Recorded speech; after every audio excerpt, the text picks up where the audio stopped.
El día de hoy. Invitación. Nuevamente pudimos ver esta conferencia de prensa, que a nuestro juicio aquí conversamos una conferencia de prensa muy bien manejada, muy concisa, dieron la información como se tenía que dar, las preguntas fueron cortas, adecuadas. Creo que ayer el país tuvo que la información bien consistente. Sin embargo, obviamente arranca con el aumento de casos que esperado, ¿no? 55 casos. ¿Cuál es el estado o el estatus de esos 55 casos en este momento? Bueno, mira, en primer lugar, lo importante es que la mayoría de esas personas están recuperándose, están en sus casas. El 80% de las personas que enferman por COVID-19 o por coronavirus se recuperan. Solo un 15% hace enfermedad moderada y un 5% hace enfermedad crítica que requiere manejo intensivo. Pero la mayoría de estas personas están en fase de recuperación. El incremento del número de casos es completamente esperado. Es el esperado. De hecho, va a ser la tónica en las próximas semanas, que en las conferencias de prensa se estén anunciando incremento de casos, por supuesto, porque estamos en el periodo del incremento de la curva de ¿En qué lugar, en qué momento estamos nosotros? De casos. ¿Estamos en la subida? ¿No estamos Estamos en la subida, por supuesto que estamos en la subida. El Ministerio de Salud, de forma juiciosa y oportuna, estableció las medidas de distanciamiento social que involucraron el cierre de las escuelas, la prohibición de aglomeraciones o de eventos masivos, y ha ido añadiendo otras estrategias para tratar de contener esa aglomeración de personas.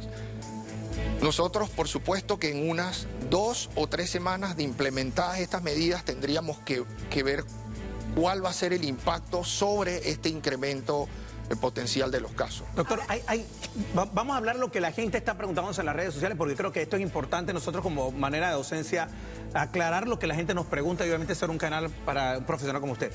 ¿Cómo se cuida un paciente que está contagiado con el coronavirus en casa? Porque mucha gente dice, pero ¿por qué en casa y no lo puedo llevar a un hospital? ¿Por qué recomiendan estar en casa y cómo se cuida un paciente? Y algo importante a esa pregunta, corrió en redes y uno la leyó, y muchos nos lo creímos, que parte del problema que hubo específicamente en Italia fue el alto consumo de ibuprofeno por parte de los pacientes, y estaban diciendo no pueden tomar, si sienten algún tipo de síntoma, no pueden tomar nada que tenga ibuprofeno, sino que paracetamol, acetaminofén. ¿Eso es cierto? Bueno, contestando la primera pregunta, el 80% de estos pacientes evolucionan satisfactoriamente. De 10 pacientes enfermos, uno es el que realmente consulta una instalación de salud, lo que significa que en más del 90% estos van a evolucionar satisfactoriamente y no habría ninguna justificación de tenerlos en una instalación de salud. En primer lugar, por su estado general, y en segundo lugar, si tú tienes un paciente con prueba de COVID positiva o infectado, vas a tal vez aumentar el riesgo de exposición a los proveedores de salud, claro, que necesitas tenerlos en buena condición. Un paciente que está en su casa, ¿cuál es el cuidado básico del paciente? Si tiene tos seca y hasta donde lo tolere, lo ideal es tener una mascarilla. La mascarilla se recomienda en aquellos pacientes que están enfermos, no en los pacientes que estén sanos. Entonces la mascarilla está recomendada en el paciente que está enfermo. Por supuesto, si hay un familiar que está al cuidado de una persona que está enferma por coronavirus, esa persona debería tener una mascarilla y usar guantes, inclusive si va a estar en contacto con las secreciones de esa persona que está enferma. Ahora, es muy probable que estas personas que habitan en un núcleo familiar a la larga también se infecten, claro, y desarrollen la enfermedad por coronavirus. Hasta el 80 o el 90% de las personas que cohabitan en un mismo núcleo familiar pueden enfermar por coronavirus. No, y una pregunta también sobre ese tema del aislamiento. Hay alguien con coronavirus en la casa, se le aísla, hay una persona, digamos, que está a cargo de este cuidado. Sin embargo, esta persona, mientras estaba en la fase de incubación, estuvo en contacto con otras personas de la familia, que quizá en el momento que no estás enfermo, o sea, ya básicamente pues estás en una fase de contagio. O sea, una vez la persona es diagnosticada positivo, aún así se le aísla de las personas que estuvieron en contacto dentro de su núcleo familiar en los días anteriores. En realidad, lo más importante es si hay una persona dentro del núcleo familiar que no ha manifestado síntomas o no está enferma y no está al cuidado directo de ese paciente enfermo, debería al menos mantener la medida de distanciamiento de al menos 1.5 metros, ¿no? Eso es lo que realmente se recomienda. Pero vuelvo y te digo, en términos generales, la evidencia demuestra que la mayoría de estas personas que cohabitan en el núcleo familiar con una persona que está enferma por coronavirus, el 80-90% de esas personas van a enfermar. Aquí lo importante también es considerar los grupos de edad. Usualmente los niños, las personas de mediana edad, podrían tener el mismo riesgo de contagiarse que un adulto mayor, pero la evolución de la enfermedad va a ser un tanto distinta porque no va a ser realmente no estimamos que estas personas vayan a desarrollar consecuencias graves de la enfermedad. Las consecuencias graves de la enfermedad las desarrollan aquellas personas que tienen más de 60 años.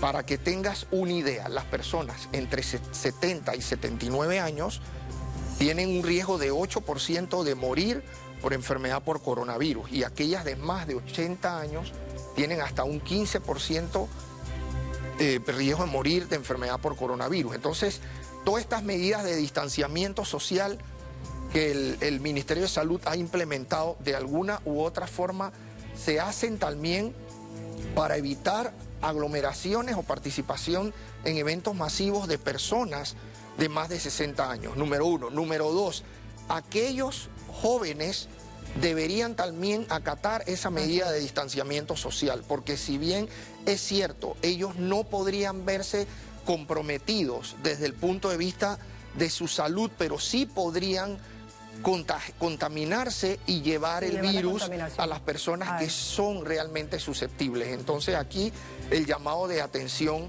a los jóvenes. Aquí tenemos que practicar un sentido de solidaridad. No voy a ver mi salud comprometida gravemente, pero voy a exponer o a poner un riesgo a una persona que sí podría estarlo. Vamos a hacer una pausita aquí, doctor. No se nos va a ir de ninguna manera. Vamos a seguir con muchas preguntas todavía. Pero en este momento vamos a darle pase a Ramiro porque tenemos un contacto importante con nuestros compañeros de Noticias en la Calle. Adelante, Ramiro. Bueno, así es. Definitivamente todos sabemos las medidas de seguridad, como bien decía el doctor, con respecto a la aglomeración de personas que se ha tomado por parte del gobierno nacional. Y ciertamente hoy tenemos la oportunidad de hacer un enlace con el señor Germain Cumberbatch, que se encuentra en un supermercado de la localidad. Ciertamente se habló de lo importante que era el tema del control de personas en lugares públicos. Y se informó en el día de ayer que los supermercados tenían que habilitar mecanismos para que no hubiese dentro de su interior más de 50 personas. Por eso vamos a pasar con Germain para conocer un poquito lo que está aconteciendo en los supermercados de la localidad. Así que Germain, adelante. Gracias, Ramiro. Compañeros de Tu Mañana, información en desarrollo a esta hora desde Parque Lefebvre en el Super 99, donde hay gran cantidad de personas acá. Luego de esta medida adoptada por el gobierno nacional, el del tema de no ingresar más de 50 personas. Aquí esta medida se ha estado utilizando no solamente en este supermercado, sino a nivel nacional. Y hay que destacar que en la conferencia de prensa se habló de 55 casos a nivel nacional en su último reporte, uno en Colón, uno en Veragua, que se suman a esta lista por el tema del coronavirus en nuestro país. Y como pueden observar en estas imágenes, sí, Garcés, en la entrada está este letrero que habla, estimados clientes, salen 10 y entran 10 personas. En parte de esta medida de las restricciones, el tema de bares, cantinas, discotecas, casinos van a permanecer cerrados a partir del día de hoy. Son algunas de las medidas. Vamos a comenzar con algunas personas que se encuentran a esta hora. A partir de esta medida se habla de solamente 50 personas en lugares menos de 50 personas. Sí, lo que me preocupa es nosotros los jubilados, como le estaba diciendo, ¿por qué no van a pagar el viernes? ¿Y qué van a hacer con las personas que cobran por cheque? Esa es una interrogante que hay para todos los jubilados. O sea que se aglomeran, tenemos que venir a los supermercados, que tomen otra medida. ¿Y por qué el gobierno no comienza a regalar los gel y eso? Hay plata para carnavales, pero no hay plata para comprar eso. Se necesita porque somos pueblo. ¿Ha sido diferente? ¿Ha sido difícil conseguir todo artículo? Sí, ha sido diferente. Es costoso y no hay. Están escaseados. ¿Usted qué tiempo tiene acá, señor? ¿Cuántos minutos lleva acá esperando? Media hora. Media hora. Media hora. ¿Cada qué tiempo salen los clientes acá? Como cada 15 minutos más o menos. Cada 15 minutos. Ajá. Sí, estamos comprando algo necesario para tener. Parte de las canciones que dan algunos de los clientes de este supermercado, acá conversando con el equipo de Tu Mañana, imágenes en directo de Alexis Garcés, este movimiento que se desarrolla a esta hora y la larga fila de personas, y algunos nos decían el tema de la cantidad, la aglomeración, porque acá afuera hay más de 50 personas, pero ellos deben de esperar que vayan saliendo los clientes y por supuesto vamos a tener detalles a través de la edición de Telemetro Reporta. A las 12 en punto es la cita con nosotros. Yo regreso con más de Tu Mañana, que nos tienen más información en el tema del coronavirus y estas medidas que ha tomado el Estado. Con ustedes.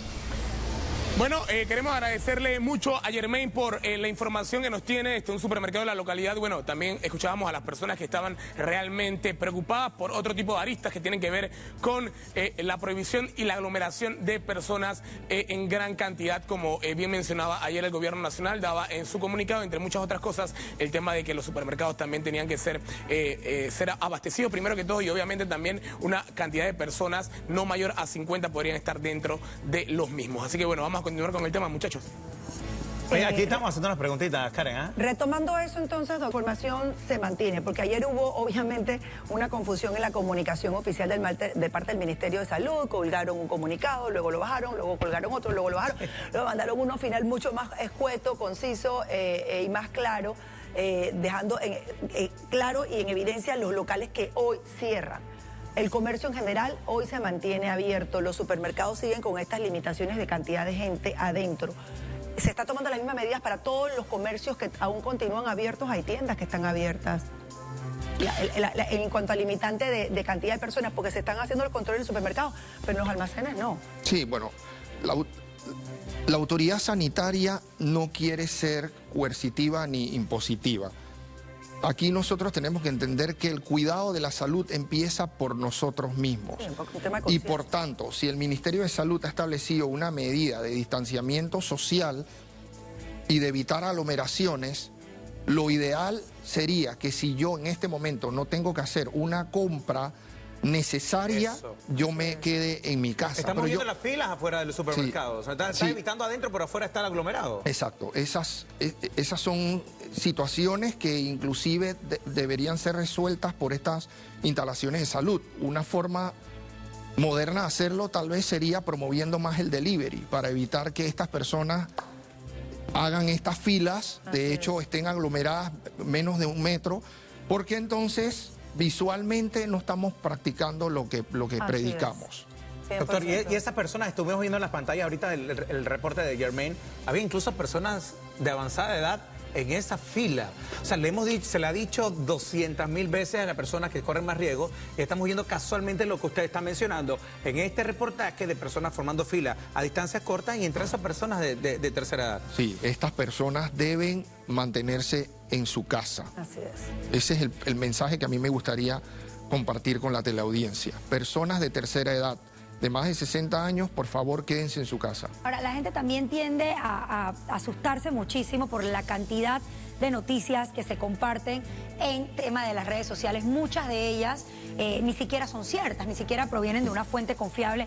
Y por más de que se ha dicho de que la única fuente oficial es el Ministerio de Salud y que la información se da en la conferencia de prensa, comienzan a correr audios por redes sociales de que van a cerrar los supermercados, de que van a cerrar las calles, de que va a haber toque de queda, incluso pues que van a limitar el libre tránsito con pena de cárcel, con multa. Entonces es esto lo que está ocasionando a veces el caos de muchas personas en supermercados tratando de abastecerse o muchas personas tratando de realizar sus últimos mandados antes de que decreten un toque de queda, ¿no? Así es, no, hay que evitar la infodemia hay que evitar transmitir pánico, hay que apegarse a los canales oficiales de comunicación. La autoridad sanitaria es la única que establece las medidas. En cada conferencia de prensa se van a ir tomando decisiones para preservar la salud y la vida de las personas. Entonces, tal vez el mensaje que me gustaría compartir es: evitemos la infodemia, evitemos estar compartiendo cadenas falsas y veamos las conferencias de prensa y apeguémonos a las medidas que la autoridad sanitaria vaya a establecer. Ahora, en ese orden de ideas, doctor, obviamente este fin de semana se habló mucho del tema del cerco sanitario, ¿no? Sí. De hecho, las autoridades fueron bastante directas al insinuar de alguna manera que era el next step, el siguiente paso a seguir. Obviamente por el tema sobre todo de movilizar el virus que está mucho más concentrado en el área metropolitana hacia el interior. Sin embargo, ya tenemos casos en el interior. ¿Realmente es válido, sobre todo luego de ver los modelos practicados en otros países, poner el cerco sanitario e inclusive el toque de queda? Bueno, mira, es evidente que ya tenemos transmisión local y tenemos transmisión comunitaria autóctona. ¿Qué significa esto? Es muy probable que haya personas enfermas por coronavirus a las que no se le pueda determinar el nexo o contacto con una persona que ha enfermado o por ejemplo, que ha viajado, ¿no? Las medidas relacionadas a todo este cerco sanitario tienen que ver más que todo para extremar todo este tema del distanciamiento social.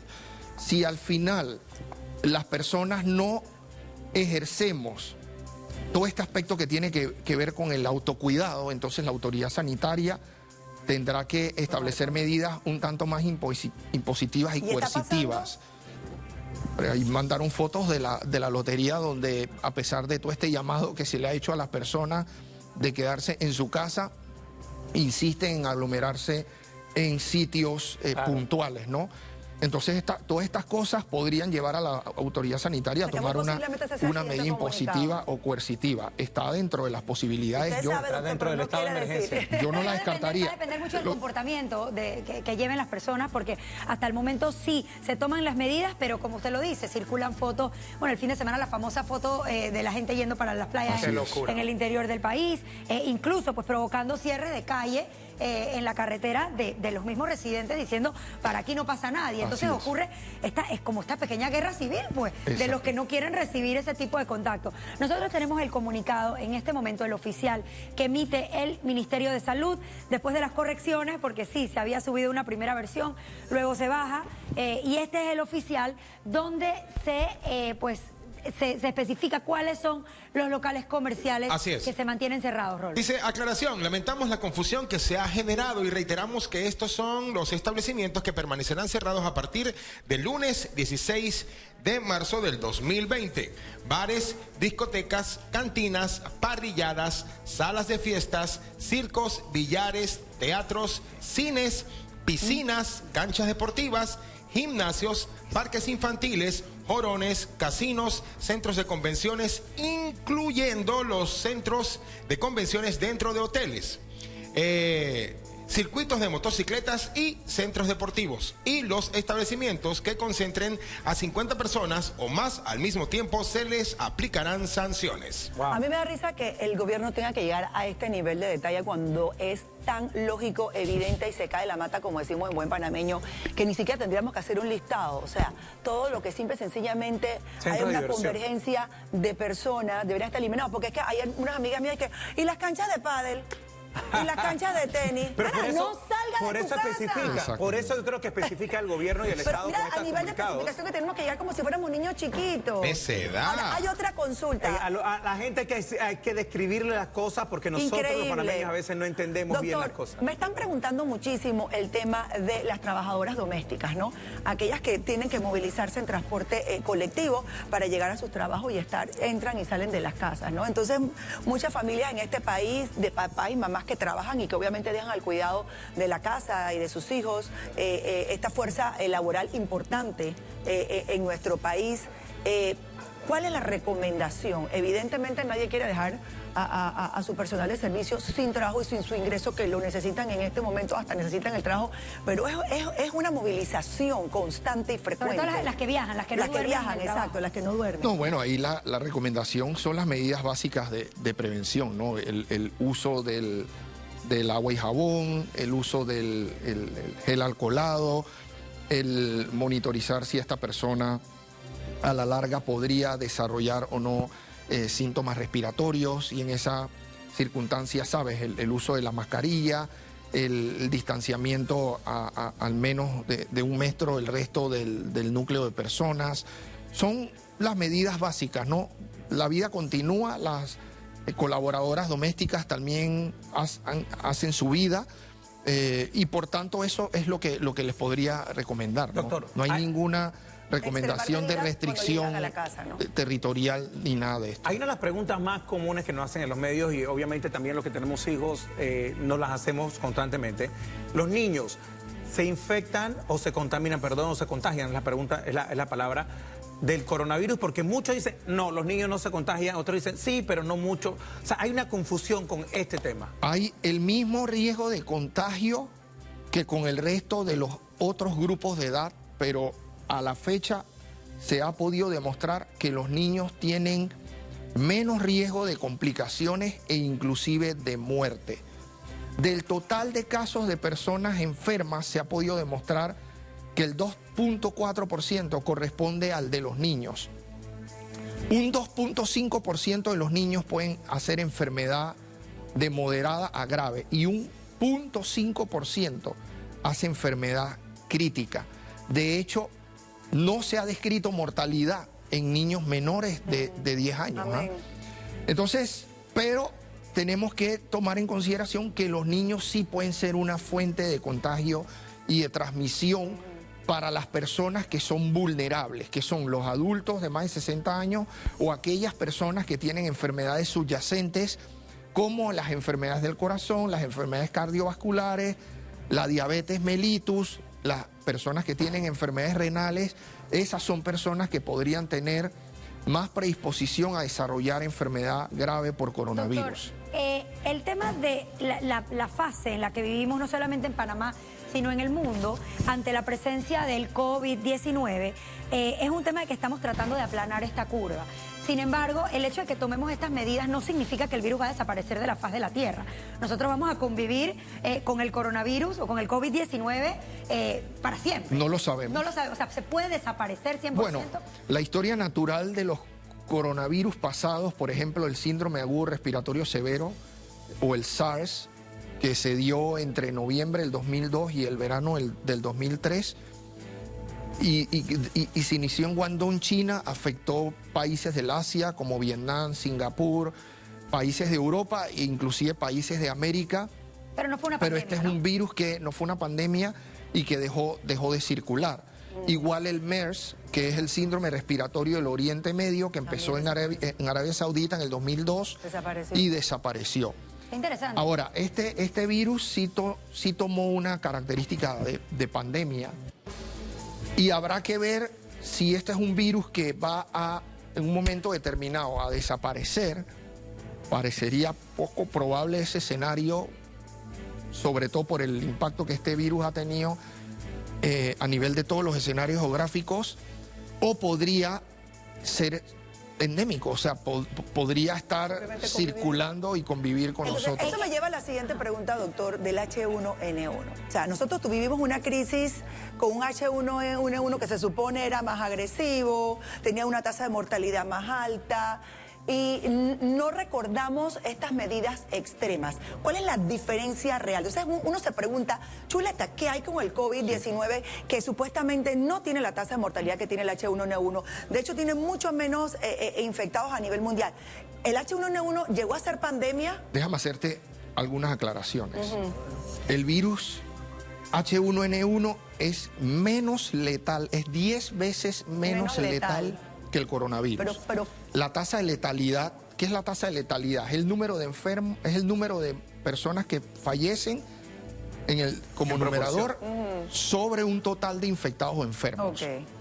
La tasa de letalidad de enfermedad por H1N1 H1N1 es del 0.1%. 0.1%. Ah, ok. La tasa de letalidad del COVID-19 es del 1%. Ok. La capacidad que tiene un individuo enfermo de transmitir la enfermedad a otros individuos con influenza es de 1 a 2. O sea, un individuo enfermo puede transmitir la enfermedad a 1 a 2 personas. Con el COVID-19 es de 2 a 3 personas. Ok, o sea que sí es más es un virus contagioso. que es más contagioso, digamos que más contagioso.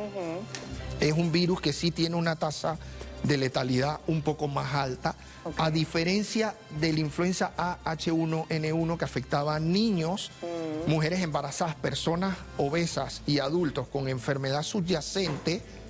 El COVID-19 afecta en su mayoría, como mencioné anteriormente, adultos mayores, personas con enfermedades subyacentes o adultos mayores con enfermedades subyacentes y menos niños.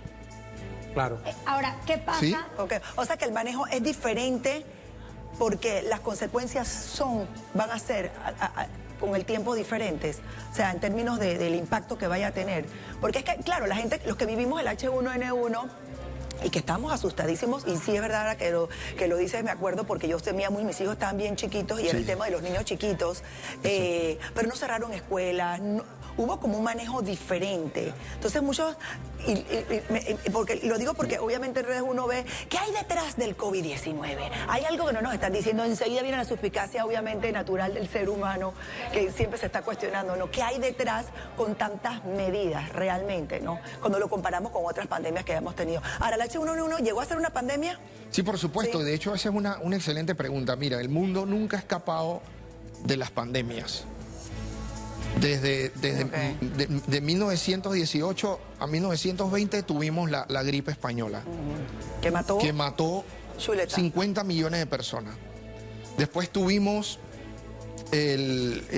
la gripe de Hong Kong, que fue un virus que circuló en los años entre el 68 y 69. Tuvimos la pandemia del H1N1, que fue en el año 2009, y tenemos una pandemia que los panameños nos hemos olvidado, que inició en 1981, que es la del VIH y SIDA, que ha matado 30 millones de personas y sigue matando a la fecha. El virus ébola no se catalogó como pandemia. No fue una pandemia. No fue una pandemia. Doctor, recapitulando y volviendo a lo que la gente nos está preguntando, ¿cuál es hasta el momento por dónde va la gráfica? ¿Cuáles son los síntomas hasta el momento que se han nuevamente reiterado para comprobar de que uno está padeciendo del coronavirus? Mira, los síntomas de coronavirus son fiebre. ¿Tiene que tener algún tipo de fiebre o bien Ese es el alta? común denominador de todos los Más de casos. 37.5 centígrados. Tos seca, fatiga, dolor muscular. En algunas series se ha podido observar, sobre todo al principio, que más de la mitad de los pacientes podrían no tener fiebre, pero sí tienen tos seca. ¿Y dolorcito de pueden tener, garganta? Esa es la característica principal. Sí, usualmente los pacientes no desarrollan rinorrea, aunque es muy curioso porque en la serie de casos que tenemos en Panamá, rinorrea es secreción por la nariz. Secreción por la nariz. En Panamá la mayoría de los pacientes han reportado secreción por la nariz. Que no es el común denominador en casos. No es el común denominador, pero solo tenemos 55 casos. Habrá que ampliar un poquito esa muestra. Es raro. Para saber si me llama la realmente atención la porque- secreción nasal va a ser parte de los síntomas que se ha descrito en la Y población ojalá que no, panameña, doctor, porque yo sufro de rinitis y cuando comienzo a estornudar la gente me mira feo. Yo, no tengo. Tendrá que ver un poco nuestro ambiente, porque sí recuerdo que habían dicho que el tema de la rinitis o la secreción nasal no aplicaba en coronavirus. En nuestros casos sí. Tendrá que ver algo, pues el ambiente, la humedad de Panamá, que la gente es más propensa a desarrollar rinitis alérgica, o por qué en nuestro país sí se ha presentado el tema de la secreción nasal. ¿Se ha estudiado algo sobre este tema? No, a mí me parece que es muy prematuro hacer conjeturas con respecto a la rinitis o a la secreción nasal. Tal vez con base en el reporte del número de casos habrá que ver cómo va a ser el comportamiento clínico y epidemiológico del COVID-19 en Panamá. pero me atrevería a especular que tal vez no va a ser muy distinto a lo que se ha descrito en otros escenarios geográficos, ¿no? Doctor, estamos viendo, y un poco comparando, les soy sincera, a pesar de todo lo que hubo, la confusión en la determinación del paciente cero, que fue algo simple y sencillamente fuera, yo creo que del control inclusive de las autoridades sanitarias, desde el momento que tuvimos el primer caso, que todavía no tenemos ni siquiera una semana, porque fue el martes de la semana pasada. Así es. Yo creo que es el sentir generalizado de todos los panameños que el gobierno ha estado tomando las acciones rápidas, concisas y que esperamos. Sin embargo, estamos viendo, y es un solo como para comparar, cómo países están prácticamente diciendo, prestándole tan poca atención a esto. Estamos viendo lo que está pasando en México, en el Reino Unido. El Reino Unido alegremente dijo que ponía por delante la economía y prácticamente está haciendo una eutanasia selectiva, mandando a que se muera la gente que se tenga que morir.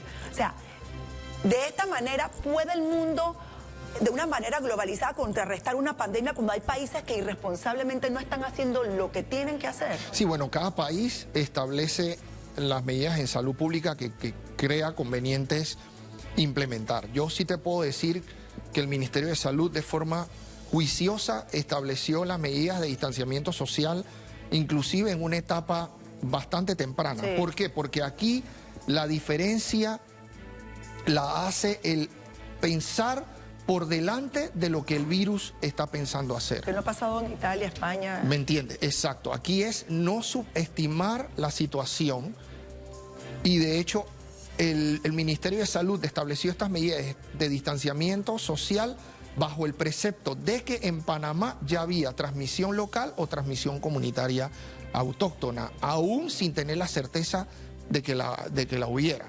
Entonces, sin duda alguna fueron medidas oportunas y fueron medidas que tendríamos que evaluar en unas 3 semanas después de implementadas, cómo estas medidas van a impactar la curva de incremento del número de casos, ¿no? Doctor, otra de las preguntas que nos están haciendo los amigos televidentes, si va dentro de la línea de mitos o realidad, la ropa. Salgo a la calle a realizar algún mandado, por ejemplo, nosotros que regresamos del trabajo, tenemos en la casa, hay que quitarse la ropa, hay que limpiarla, o esto no tiene absolutamente nada que ver con el contagio del coronavirus.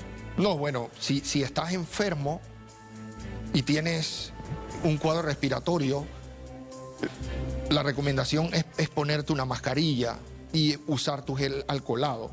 De hecho, yo estaba viendo hace unos minutos un reportaje que estaban pasando en Telemetro Reporta. Había una persona que estaba en un hospital de la localidad, sentada en una silla de ruedas, con una mascarilla y como que estornudó, inmediatamente se tocó la mascarilla y se tocó toda la ropa. Hombre, no. Entonces, A ver, ¿cuál por inercia? ¿Cuál es inconsciencia? Lo que te quiero decir es que la mascarilla desafortunadamente promueve un falso sentido de seguridad.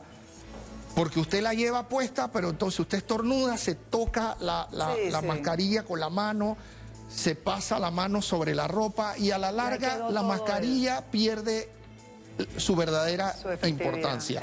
Y por eso hemos insistido tanto que la mascarilla tiene que estar restringida para las personas que realmente estén enfermas. Sobre todo también por un precepto de solidaridad. Si todos los sanos empezamos a buscar mascarilla, ¿qué les vamos a dejar a los proveedores de salud y qué les vamos a dejar a los que realmente necesitan utilizar la mascarilla? Así es. Entonces eso es importante. Doctor, se ha hecho mucho énfasis con el uso adecuado de la línea 169, donde se atienden todos los posibles casos o las consultas. Sin embargo, se estaba utilizando de una manera incorrecta. La gente estaba saturando las líneas telefónicas para decir desde me duele la espalda hasta me duele la rodilla. Entonces, ¿se ha podido controlar un poco o seguimos teniendo este problema de la gente buscando información innecesaria para diagnosticarse los casos? Ese es un llamado o un mensaje que a mí me gustaría compartir con la teleaudiencia también.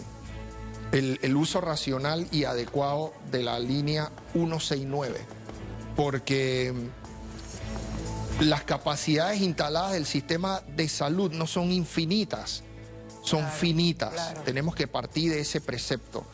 Entonces, si usted es una persona que tiene 20 años, tiene síntomas respiratorios, por ejemplo, usted tiene tos seca, tiene una febrícula y usted sospecha que tiene una afección respiratoria y sabe que no tiene riesgo de complicar su vida porque forma parte de una edad en donde no se ha visto que hay amenaza en la vida, que es en su casa. Inclusive hay necesidad de saturar la 169 para preguntar qué hacer. No hay necesidad de hacerlo. Quédense en su casa, tómese un acetaminofén, hidrátese bien y quédese en su casa. La situación podría ser distinta en una persona que, por ejemplo, tiene dificultad respiratoria. Ahí sí. Ese es un signo de alarma. Viajó también, porque mucha de la gente que viajó a los países están como con una psicosis de, y si yo me contagié, y si yo me contagié. Soy uno de esos. Lo que pasa es que en el escenario de que usted tenga ya transmisión local o transmisión comunitaria autóctona, sí, el viaje es irrelevante. Viaje irrelevante. Porque usted tiene ya personas que podrían no tener el antecedente de viaje y tener la enfermedad. Doctor, vamos a repetir un poco porque, a ver, nosotros que tenemos, yo que tengo hijos en edades adolescentes, que son incrédulos, son inmortales, son superhéroes, nunca les va a pasar nada. Obviamente tuve que vivir el fin de semana en los cuestionamientos de me parece exageradas las medidas, esto es una locura. Si el 85% entonces en sus cabezas no terminan de entender, y mucha gente la escuché también repetir como papagayo, si la mortalidad no es tan alta y solamente los grupos de arriba de tanta edad son los que están obviamente en peligro, ¿por qué tenemos que estar confinados, condenados, encerrados y todo lo demás? Un poco explicar a la gente el tema, obviamente, de la capacidad de manejo que tiene el sistema de salud pública de cualquier país del mundo, hasta los de primer mundo. Sí, las medidas de distanciamiento social están proyectadas para evitar que el individuo que está enfermo logre contagiar a un acúmulo de susceptibles. Este es un virus que tiene una alta contagiosidad. Si usted expone a un acúmulo de susceptibles, lo que va a ocurrir es una transmisión continua y sostenida de otras personas que también son susceptibles y que a la larga lo único que va a ocurrir es que usted va a desafiar a las instalaciones de salud y a los proveedores de salud. Ese es el fin principal. Y esas instalaciones de salud y esos proveedores de salud no se van a dar abasto para poder mitigar esa situación de salud pública. Entonces, la idea de las medidas de distanciamiento social es precisamente evitar contagiar a esos susceptibles. Claro. Y al evitar contagiar a esos susceptibles, claro, nosotros no vamos a tener un incremento sostenido y continuo en el tiempo. Podríamos tener casos, por supuesto, pero en menor cantidad, y eso permitiría a los proveedores de salud y a las instalaciones de salud poder brindar la atención requerida, particularmente para las personas con cuadros de moderados y graves. Que fue lo que pasó en Italia, donde había médicos que tenían que decidir si le ponían un respirador a un hombre de 85 o a un hombre de 45. Era prácticamente elegir quién vive. ¿Quién vive? Doctor, otra de las preguntas o los mitos o realidades que están corriendo bastante y que la gente necesita saber información. ¿Cuánto es el periodo de incubación de esto? ¿5, 2 días, 4 días, 15 días? ¿Cuánto es realmente lo que tú te tienes que tener de cuenta o de alguna manera saber de que tienes o no tienes esta? El periodo de incubación es de 2 días a 14 días. Uno podría establecer que el 97% de las personas que van a desarrollar síntomas podrían hacerlo en los primeros 14 días. En promedio 5 días, pero el periodo de incubación va de 2 a 14 días. Ok, eso es importante. O sea, y mucha gente está ahí que no, es que bueno, el virus llegó antes de carnavales. Ya pasó, los que estuvimos carnavaleando, ya pasamos los 14 días de carnavales, ya por lo menos en carnavales no fue el Pero tema. la primera generación, la primera grupo, porque si Dios se lo pasa a otra persona después. Sí, pero bueno, por lo menos los que se han tomado las medidas y que ya pasaron carnavales, estamos como que... No, y lo cierto es que se ha manifestado que tenemos estos 55 casos oficiales, pero lo dijo el doctor San Llorans, que realmente pudiéramos tener cientos de casos. Nosotros estamos especulando que podrían haber entre 500 y 800 casos, pero es el número esperado. Es el número esperado. Y no se ha podido masificar todavía la realización de pruebas. ¿Vamos a llegar a ese punto? Sí, estamos, se está llegando y se va a llegar a la masificación de pruebas. Eso es a no solo centralizar el diagnóstico en el Instituto Conmemorativo Gorgas, sino como se ha compartido en los comunicados de prensa, va a haber oportunidad de que las personas tengan acceso a hacer la prueba en otras instalaciones de salud. Doctor, una pregunta es muy importante, es que hay mucha gente en casa que vio la noticia que dijeron de que no se puede ir a las policlínicas, ¿verdad?, o a los hospitales, que prohibieron las visitas e inclusive prohibieron también las cirugías y todo esto, hasta consulta externa, ¿correcto? Las electivas. Así es. Entonces, sobre todo las electivas. Ok, si alguien está enfermo, por ejemplo, una persona mayor de 70 años, mala con las vías urinarias y necesita ir al médico, ¿puede ir sin problemas o no? Por supuesto, si es una situación de urgencia De vida, muerte, claro. necesaria, es importante acudir a esas instalaciones de salud. Sería por bueno supuesto. como que decir qué es una consulta electiva o una cirugía electiva. Una cirugía electiva es, por ejemplo, que a usted le hayan programado hacerse una cirugía en determinado periodo de tiempo. O sea, que no es una cirugía de No es una emergencia. cirugía de vida o muerte, no es una cirugía que requiera resolver un problema a corto plazo. Ok, hablando de población de riesgo. Y de medidas. Y de medidas que se deben tomar, de medidas responsables. Vamos a hacer contacto en este momento con nuestro querido, que lo extrañamos. Ay, sí. A nuestro querido Alex Medela. Él está en aislamiento, no porque haya tenido contacto con nadie que tenga coronavirus, no porque presente síntomas, sino porque todos sabemos ¿Y que esa Alex carita? es diabético. Es hipertenso. Y es hipertenso también. Se está evitando. Estamos evitando, se le mandó para su casa obligatoriamente. Un teletrabajo. Exacto, Teletrabajo. pero él desde su casa nos cuenta un poquito cómo está Está viviendo bravo, esta situación. molesto. Dice que va a racionar su comida y nada más se va a comer 2 sándwiches al día. Esperemos De que baje aquí de voy a peso. salir muere de hambre. flaco. De aquí voy a salir flaco. Así es, estoy aquí en aislamiento obligatorio, personal, que yo me lo impuse, también me lo pusieron en el trabajo, mentira, me lo pusieron en el trabajo que no fuera a trabajar. Pero eso es lo interesante, de que hay que tomar medidas a la hora de prevenir el caso. Prevenir el coronavirus, prevenir de que uno esté en la calle en contacto con otra gente, y más las personas que tenemos este tipo de riesgo, de que somos en la curva un poquito más propensos, los que tenemos problemas de diabetes, los que tenemos problemas de hipertensión, y una de las medidas es quedarse en la casa, el autoaislamiento. Si usted, su trabajo se lo permite, usted puede quedarse en su casa sin ningún tipo de problema y hacer todas sus labores en su casa. Yo tengo mi computadora, ahora editaré cosas y estaremos en contacto, igual que estamos haciendo contacto el día de hoy. Hay otras personas que no tienen esa posibilidad, pero que deben buscar la forma de quedarse en casa, porque es una de las cosas más importantes. Ayer trajeron unos cuadros donde se veía cómo se contagiaba tan fácilmente el virus entre las personas, de unas a otras, y lo rápido que se propagaba. Y eso es una de las cosas que en la curva hay que parar para que los casos disminuyan y que las personas enfermas sean menos. Pero mira, yo estaba leyendo algunos consejos para las personas que se quedan en casa, que están en aislamiento. Si usted está en casa solo, no hay problema. Si usted está solo en su casa, pero siempre hay que mantener las medidas de cuidado, hay que mantener la limpieza en todos lados, como ya nos hemos dicho aquí, las toallas, un día que la use y la lava otra vez, o usar papeles de toalla para secarse las manos. Pero mira, aquí hay otros consejos que estaba leyendo, por ejemplo, las personas aisladas deben, si están en casa con varias personas, tienen que usar el baño de último, para que las otras personas, si tienen un solo baño, la otra persona use el baño de último y luego limpiar.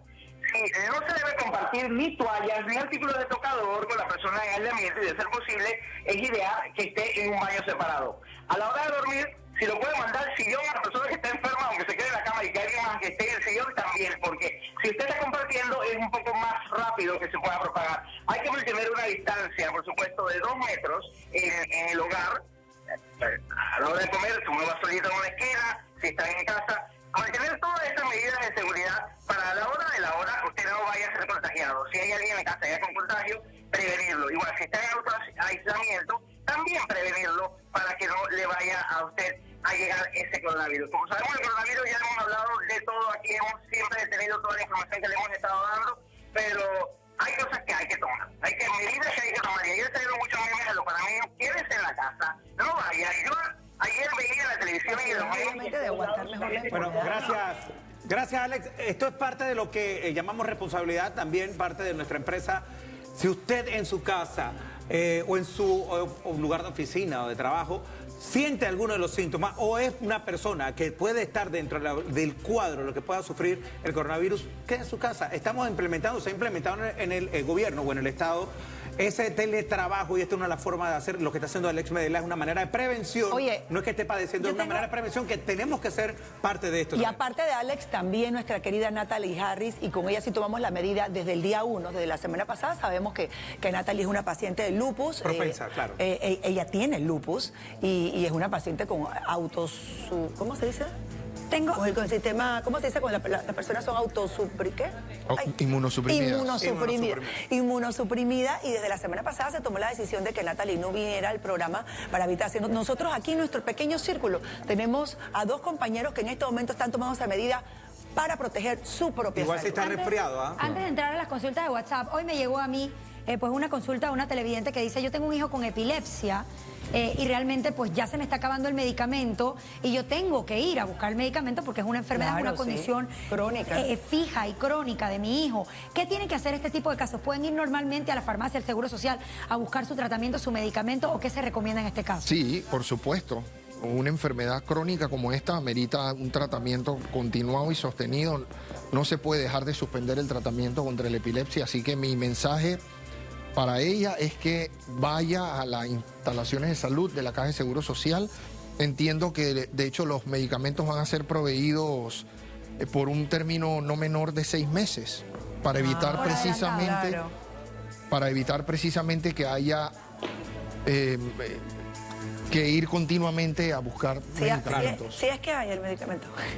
Doctor, no sé, nos quedó por fuera la pregunta del ibuprofeno. Ibuprofeno. ¿Yo qué dije? Ibuprofeno. Sí. Ibuprofeno. Ibuprofeno. ¿Qué dije yo? Ay, lo dije mal. Ibuprofeno dijiste. Ibuprofeno, perdón. Ahora sí. Ibuprofeno. Eso. Antes nos damos por fuera lo que ha pasado en Italia. Lo conversamos fuera de cámara, pero no lo dijimos. Sí, a mí me parece que a la fecha hay limitada evidencia como para tomar una recomendación puntual contra el ibuprofeno. Ahora, mi recomendación para estas personas que tienen enfermedad por coronavirus leve es evitar usar los antiinflamatorios no esteroideos tipo ibuprofeno y medicarse con acetaminofén. Esa es la recomendación. Automedicación no es recomendable de igual manera, ¿no? La automedicación no es recomendable, pero en este caso puntual, para evitar abarrotar las instalaciones de salud, si usted tiene un cuadro respiratorio leve, la principal medida es la hidratación, quedarse en la casa y tomar analgésicos si usted tiene malestar general o fiebre. Si usted tuviese en un momento determinado dificultad respiratoria o le falta el aire, en ese momento sí valdría la pena acudir a una instalación de salud. Doctor. Pero por el momento evitemos aglomerar las instalaciones de salud. Claro. Si te gusta el contenido de este canal, regálanos un pulgar arriba. Recuerda suscribirte para ser el primero en ver nuestro contenido exclusivo. Activa la campanita y déjanos tus comentarios.